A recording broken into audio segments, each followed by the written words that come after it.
tell a story about a boy named Kenny and his little sister. And the two of them loved playing hide and seek together. And first Kenny would hide and he'd call out, "Ready!" when he was safely tucked away somewhere. And the little sister would wander all around the house and out into the garden looking high and low for him. To tell the truth, she wasn't very good at finding anything or anybody, perhaps because everything was still so new to her. But she would hunt and hunt until at last she would come to the right place. Then there'd be a big yell as both of them saw each other again. After that, little sister would hide. At least she would try to hide, for it was very difficult to go anywhere that Kenny did not know about. And soon there'd be another big shout as she was discovered. It happened that a new cupboard had just been built in the laundry room, which stood some distance away from the house near the garage. As soon as the carpenter had finished it, Kenny said to himself, "What a place to hide." He made up his mind the very next chance he got, he would get inside that cupboard and then little sister would never find him. The chance soon came. Kenny crept silently into the laundry, bending down low, managed to squeeze between the two bottom shelves of the cupboard. The shelves, by the way, were about 26 inches wide, 11 inches deep, and 16 inches between them. Quite sure that he was well hidden this time, Kenny called, "Ready, ready!" Suddenly, a gust of wind swept through the open window of the laundry, and click, the latch of the door had snapped into place.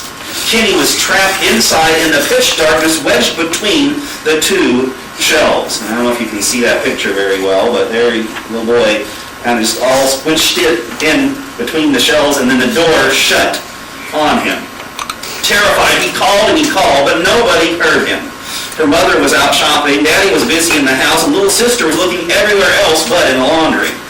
Meanwhile, the tiny space inside the cupboard became hotter and hotter, for the only air that could come in entered in at the crack at the edge of the door. Poor Kenny started to cry as well he might. Then he prayed oh so hard, "Jesus, please send somebody to let me out." Still nobody came. He called and called. There was no reply. It got hotter and hotter, and more uncomfortable, for he was terribly cramped. He couldn't lift his head, stretch his arms or his legs. Even his toes were bent, and he couldn't straighten them. 10 minutes passed. 20 minutes passed. 30 minutes, and each minute seemed like a year. Far away, he could hear the little sister calling, "Kenny, where are you?" But he couldn't tell her where he was, for the cupboard walls wouldn't let his voice travel so far. Then he heard a sound that brought new hope to his poor little heart. It was the pat, pat, pat of tiny feet coming toward the laundry. Kenny never heard such a welcome sound in all his life. It was like the footfalls of angels. "Here I am," he cried, and he heard the pat, pat, pat come right inside the laundry. "Where are you?" asked little sister, looking around in wonder at hearing the voice but not seeing anybody. "In the new cupboard," cried Kenny. "Come and open it quickly." "I can't," said little sister. "It's too high up." "Oh, try," cried Kenny. "Stand on tiptoe and try." Little sister, frightened by the sound of Kenny's voice, tried her very best. She stood up on the very tips of her toes and reached up just as high as she could. There was a click as she pressed back the catch, and with a shout of joy as Kenny tumbled out from between the two shelves. Well, can you guess what happened next? Well, Kenny picked up little sister in his arms and gave her a big kiss. And probably in all his life, he will never forget how she came to his rescue and saved him from his terrible prison in the dark, hot cupboard.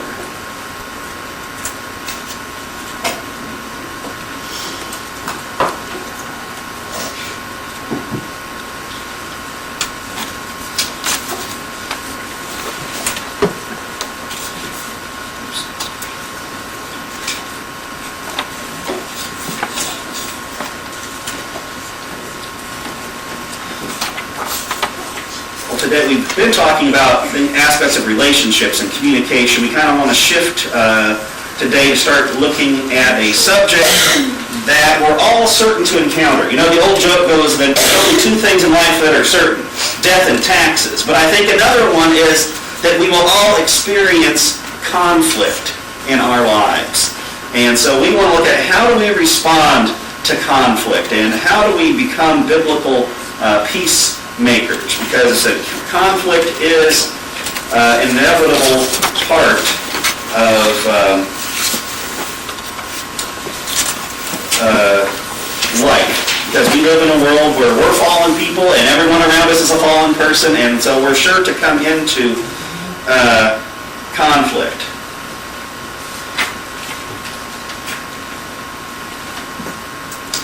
So let's start off by thinking, first of all, that we need to want to define what is conflict then.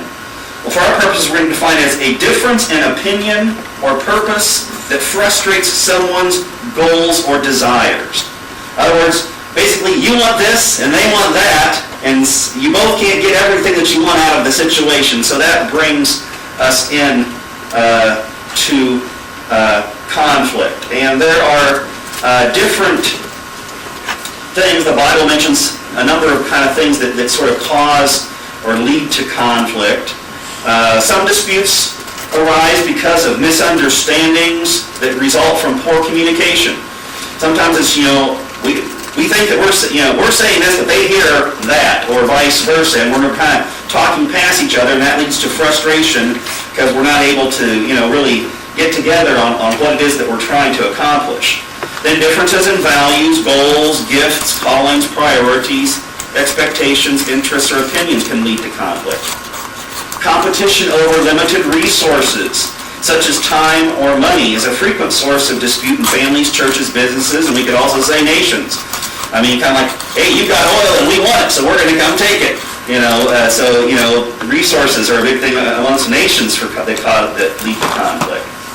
And many conflicts are caused or aggravated by sinful attitudes and habits that lead to sinful words and actions.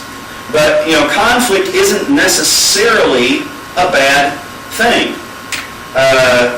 Because God didn't create, we said sometimes it's the differences that lead to conflict, but that doesn't mean we're all supposed to be exactly the same either. God created us to have, natural, differences. We're each a unique individual.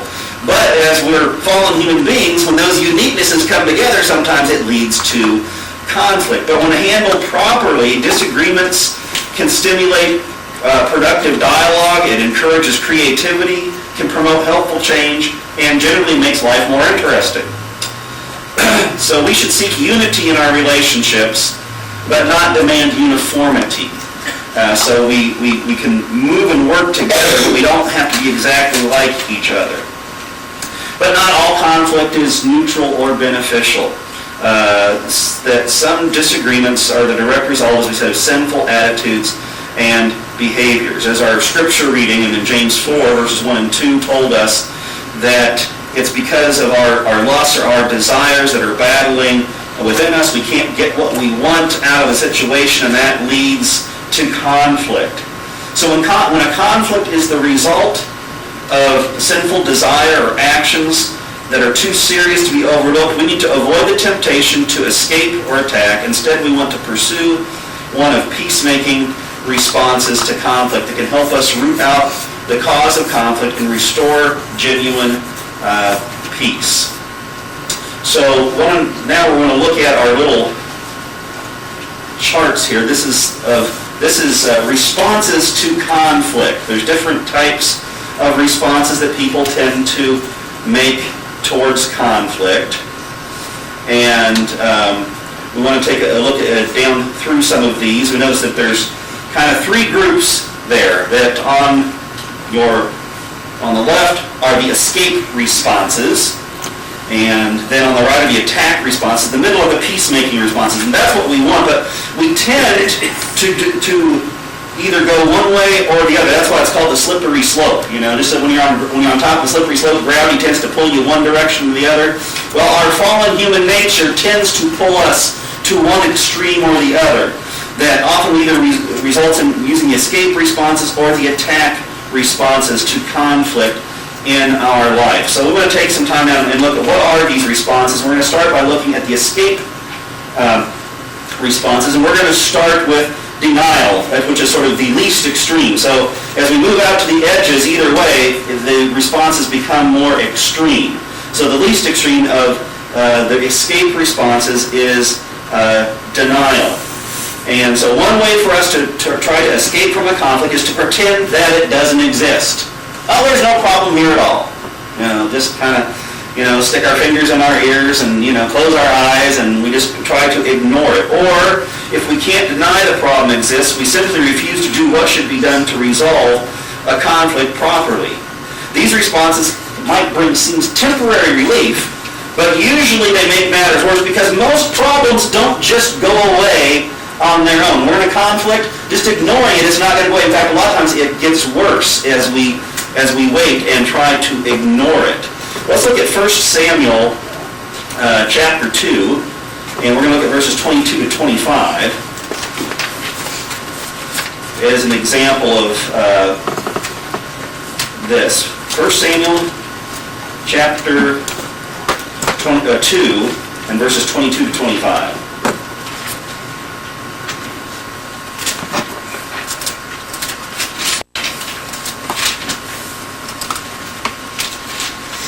This is part of in the midst of the story of Eli and his sons. Right above this, it talks about all the sins of, Eli is the high priest and his sons are priests, and that the evil things that they were doing, and Eli had been trying to kind of ignore this, but finally he has to try to deal with it.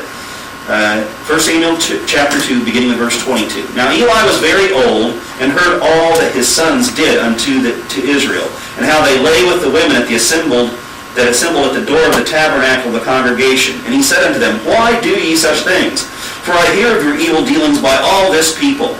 Nay, my sons, for it is no good report that I hear. Ye make the Lord's people to transgress. If one man sin against another, the judge shall judge him. But if a man sin against the Lord, who shall entreat for him?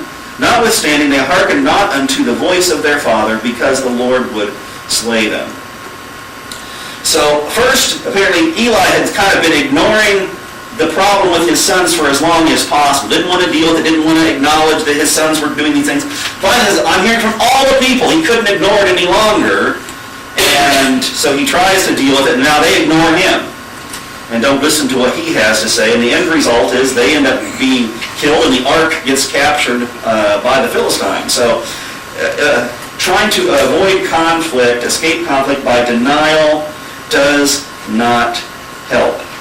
The second one of our responses in the escape responses is that of flight. So another way to escape from conflict is to run away. This might include leaving the house, ending a friendship, quitting a job, filing for divorce, or changing churches. In most cases, running away only postpones a proper solution to a problem. So flight is usually a harmful way to deal with conflict. Let's look at Genesis chapter 16, verses 6 to 8, and here we find a story of someone who tried to use escape to deal with the problem. Genesis 16, verses 6 through 8. The setting here is that, remember, God had promised Abram and Sarai, they didn't have their new names yet, that they would have a child. They hadn't had one, so Sarah, following the custom, says, Hey, take my servant girl and make her your secondary wife and have a child with her. So Abraham says, whatever you say, dear, and he did it, and she got pregnant. When she got pregnant, she started thinking, well, hey, I'm able to give Abraham a son, you aren't, so I'm better than you. And Sarah wasn't any too happy about this.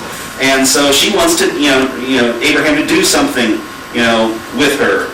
And so, starting with verse 6, But Abram said to Sarai, Behold, thy maid is in thy hands, do to her as it pleaseth thee. And Sarai dealt hardly with her, she fled from her face. And the angel of the Lord found her by a fountain of water in the wilderness, by the fountain in the way of Shur. And he said, Hagar, Sarai's maid, whence camest thou, and whither wilt thou go? And she said, I flee from the face of my mistress Sarai. And the angel of the Lord said unto her, Return to thy mistress, and submit thyself unto her hands. So Sarah was mistreating Hagar, and Hagar didn't like it, and so she takes off.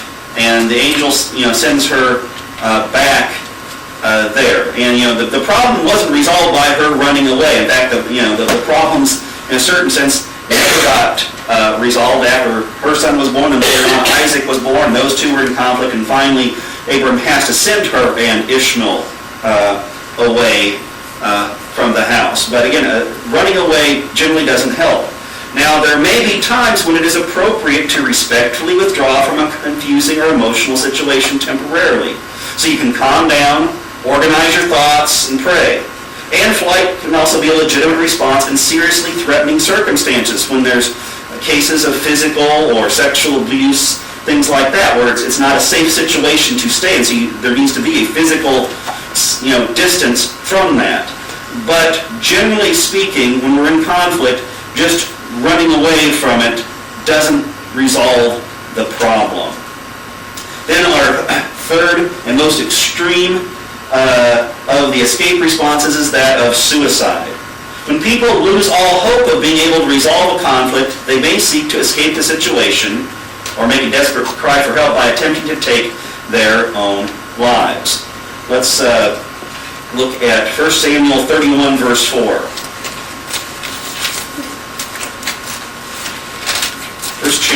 1 Samuel chapter 31. Verse 4. The setting here is we're dealing with Saul. Remember, Saul he started off well. God had chosen him to be the first king over Israel, but from there things kind of went downhill. He started not wanting to listen to what God's instructions were, wanted to just do things his own way, and finally when he stopped listening to God, God quit listening to him and answering him. So when he finally wanted some answers of, hey, the enemy are coming, what am I supposed to do?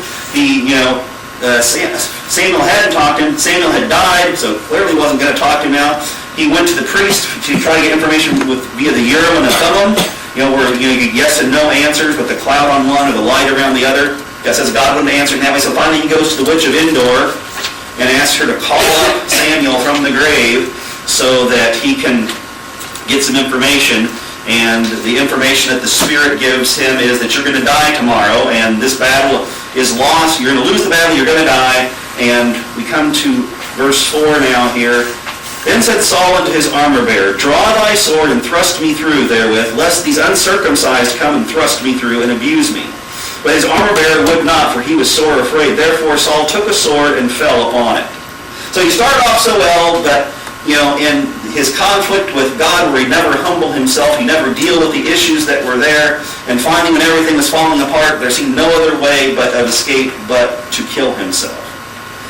Another example we have, or can you think of another example in the Bible of someone who committed suicide? Maybe from the New Testament. Judas. And it's interesting, if we think about Judas and Peter in the closing days of Christ's life on that night, that Judas betrayed Christ and Peter denied him 3 times. So both did very awful things, but then what were their responses? Well, Peter's heart was broken. He went and he confessed and repented of his action. And Judas, instead of doing that, he goes and he hangs himself. And again, that suicide doesn't solve the situation. It doesn't resolve anything. It takes one out of it ultimately, but it ultimately doesn't solve the overall situation. It doesn't help those who are left behind. So those are our escape responses. On the other side of this, then we have the attack responses. And the first of those is assault. Some people try to overcome an opponent by using various forms of force or intimidation, such as verbal attacks, including gossip and slander, physical violence, or efforts to damage a person financially or professionally. And such conduct always makes conflict worse. Let's go to Acts chapter 6, and we'll look at verses 8 to 15.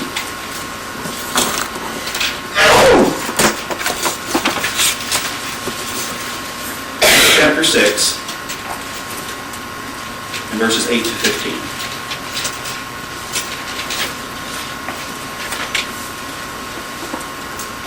And Stephen, full of faith and power, did great wonders and miracles among the people.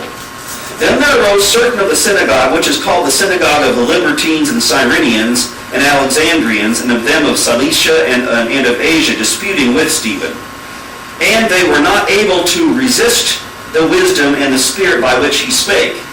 Then they suborned men which said, we have heard him speak blasphemous words against Moses and against God. And they stirred up the people and the elders and the scribes, and came upon him and caught him and brought him to the council.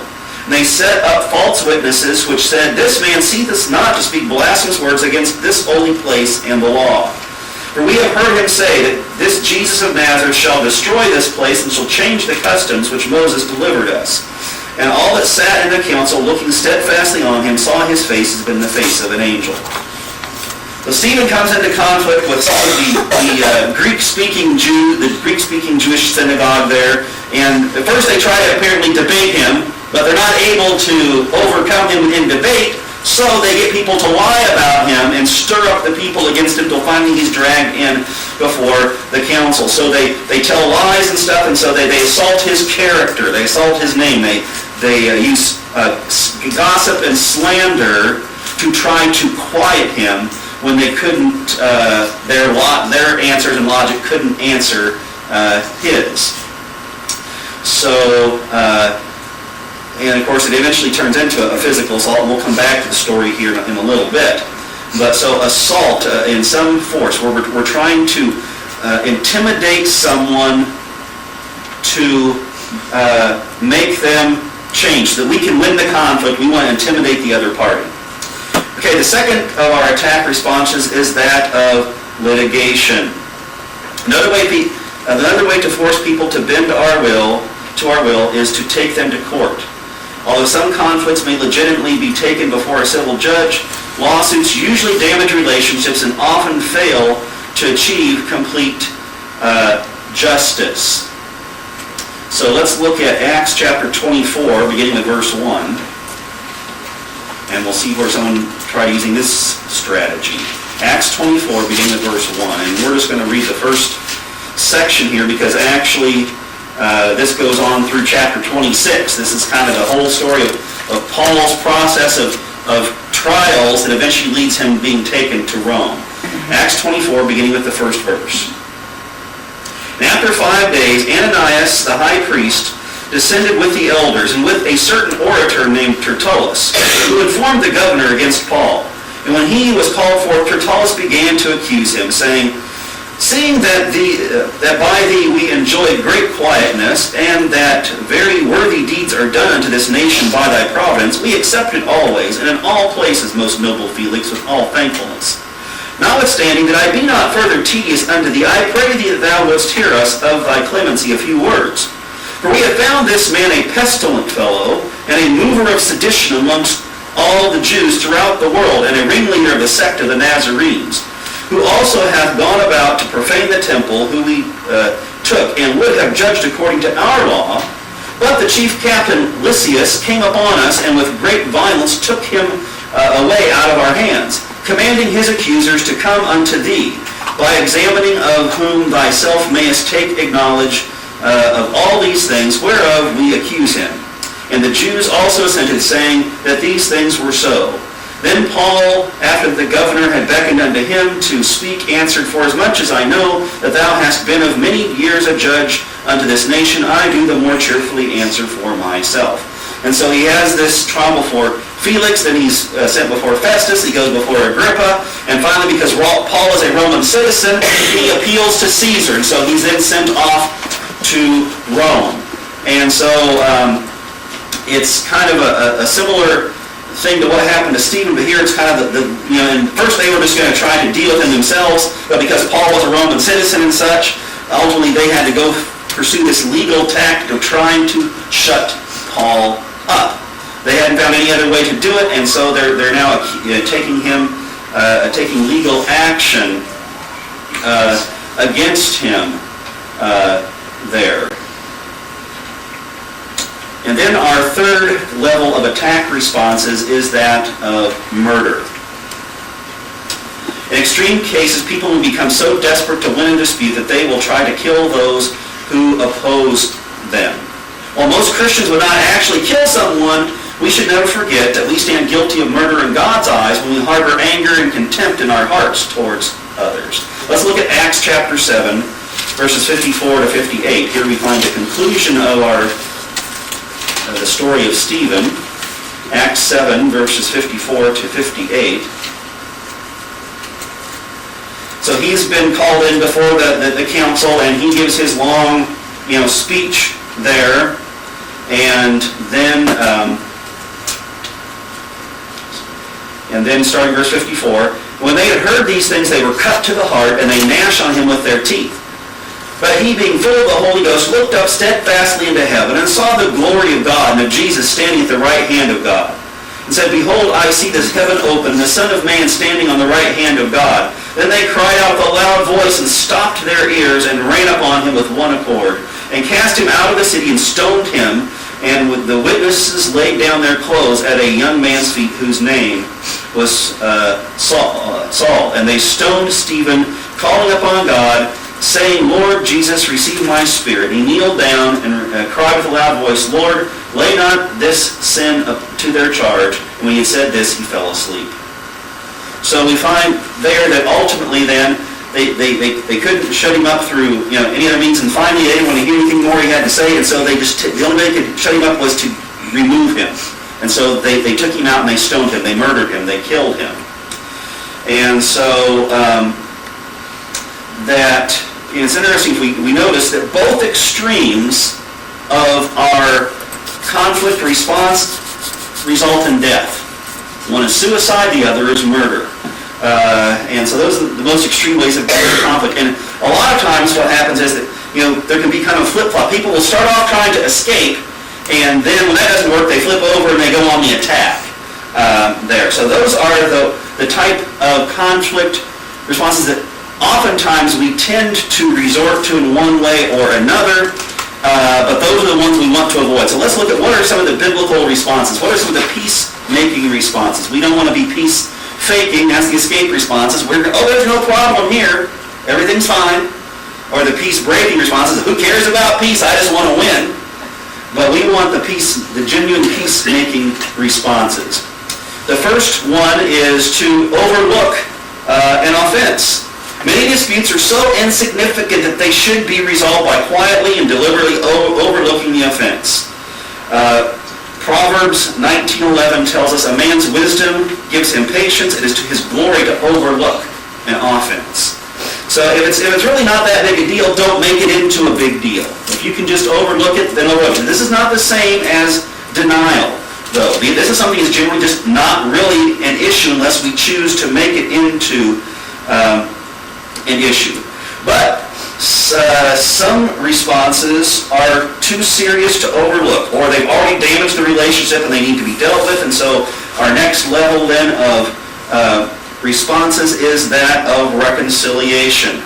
That we need to resolve this personal relational issues through confession, loving correction, and forgiveness. Let's look at Matthew chapter 5, verses 23 and 24. Matthew chapter 5, verses 23 and 24. Therefore, if thou bring thy gift to the altar, and there remember that thy brother hath aught against thee, leave there thy gift before the altar, and go thy way. First be reconciled to thy brother, and then come and offer thy gift. So it's saying, here's one, if you realize you've done something wrong, the other, go take care of it. And then if we go to Matthew 18, verse 15, Matthew 18, verse 15, moreover, if thy brother shall trespass against thee, go and tell him his fault between thee and him alone, and if he shall hear thee, thou hast gained thy brother. So if you've done something wrong, you can make the first move. If someone else does wrong, you can make the first move. In other words, you can always make the first move to move towards reconciliation. You don't have to wait for the other person to make, because too often it's kind of like, well, I'd be happy to reconcile them if they would come to me. Everyone's waiting for the other person to make the first move. Biblically, it doesn't matter which side of the issue you're on. If you've done the wrong or you've been wrong, you can make the first move towards reconciliation. So you go to the person directly and deal with them, and then if you work things out and it's reconciled, then you're good and it's over there. Then the next level then is negotiation. So sometimes we may successfully resolve relational issues, but there may be material issues that are related to money and property and other rights and things like that need to be worked out. And this should be done through cooperative bargaining process, in which you and the other person seek to reach a settlement that satisfies the legitimate needs of each side. Philippians 2:4 tells us, each of you should look not only to your own interests, but also to the interests of others. As Christians, we're not just worried about getting what we want out of it, but we need to think about the other person. Okay, what do they need out of this situation? And so, especially as two Christians are in conflict, if we're each thinking about the other needs, then that hopefully can help us come to a conclusion where, as far as possible, each can get as much as what they need out of the situation as possible, and comes away as satisfied as possible. Again, sometimes we can't all get everything that we want, but we can, by looking at every side of the issues together that way, we can hopefully then resolve those. And so, I might say that those first three of our responses, to overlook, to reconciliation, and negotiation, these are private peacemaking or personal peacemaking strategies. But sometimes those don't work. And so that then leads us then to mediation. So what is mediation? If two people cannot reach an agreement in private, they should ask one or more objective outside people to meet with them to help them communicate more effectively to explore possible solutions. Matthew 18, verse 16. But if you will not hear thee, then take with thee one or two more, that in the mouth of 2 or 3 witnesses every word may be established. So these mediators, they can ask questions, they can give advice, but they don't have any authority to force you to accept a particular solution. Hopefully they're just kind of helping both sides kind of see some things from a different, the other person's side of things, and hopefully, again, reach a conclusion, and that's the end of the matter. But if that doesn't work, then the next level is arbitration. So when you and your opponent cannot come to a voluntary agreement on a material issue, you may appoint one or more arbitrators to listen to your arguments and render a binding decision to settle the issue. Let's go to 1 Corinthians chapter 6 now. 1 Corinthians 6, verses 1 to 8.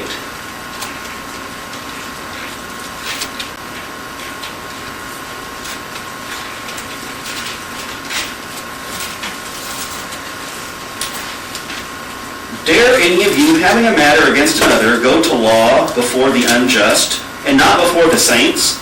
Do you not know that the saints shall judge the world? And if the world should be judged by you, are ye unworthy to judge the smallest matters? Know ye not that we shall judge angels? How much more things that pertain to this life? If ye then have judgments of things pertaining to this life, set them to judge which are least esteemed in the church. I speak to your shame. Is it so there's not a wise man among you? No, not one that shall be able to judge between his brethren. But brother goeth to law with brother, and that before the unbelievers. Now therefore there is utterly a fault among you, because you go to law one with another. Why do you not rather take wrong? Why do you not rather suffer yourselves to be defrauded? Nay, you do wrong and defraud, and that your brethren. So Paul is saying, in the Corinthian church, they were taking each other to court. He says, you shouldn't be doing that. He says, can't you guys, this is a dispute between two Christians. He says, can't you guys have a process in the church itself to work this out? Because here you are taking your dirty laundry and putting it out before the public in the civil courts. These are the unbelievers and stuff. And so it's much better that you resolve, they're saying, boy, those Christians can't even get along. They got to take things to court. And so he's saying, no, you should, appoint someone in the church that has some wisdom, who's not, we'd say isn't on one side or the other of the issue, who can sit there and render a judgment. And so we often today use the term binding arbitration. And it's where you both agree ahead of time, okay, we're going to let this person decide the case. And he says, that's what he says. He says, the church eventually is going to be judging the world, we'll be judging the fallen angels, so can't you deal with the little issues of this life? Can't you set up a process to do that? And he says, if you can't do that, he says, it'd just be better for you to take wrong and even be defrauded, rather than to take a fellow Christian to court. He says, better to suffer the loss, lose the money, whatever it is, and just, rather than dragging it out in the civil courts. And so should have a process of arbitration. And then the question is, well, what if someone refuses to do that? What if nothing else has worked? Let's go back to Matthew 18 again, and this time verse 17.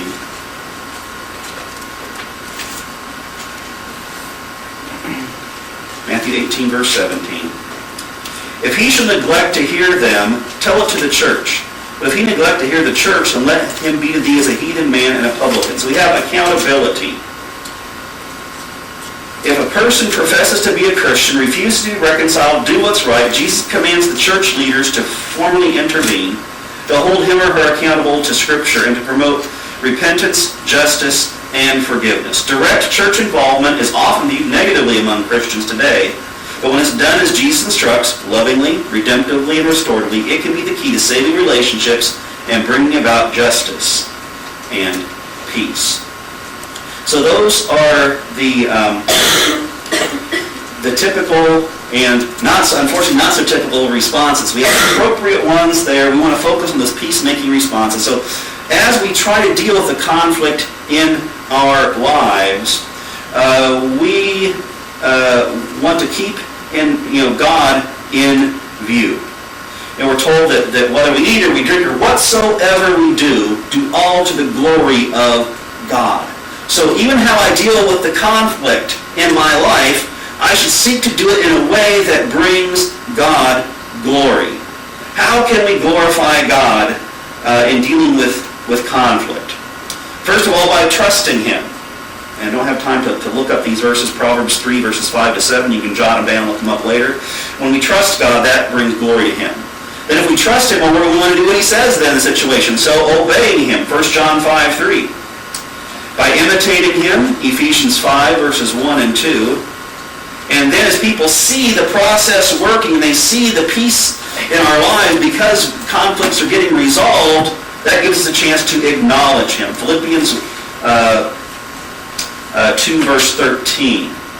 And so we need to basically be asking ourselves, how can I please and honor God in this situation? Whenever we're facing conflict, we need to step back, ask ourselves, how can I please and honor God? How can I bring God glory in this situation? I think that if we will prayerfully and carefully seek to apply these peacemaking responses in a systematic way in our lives, we'll find that our conflicts get resolved a lot better, and we'll find ourselves at peace and such. And so in the upcoming sermons, we're going to take a closer look at this.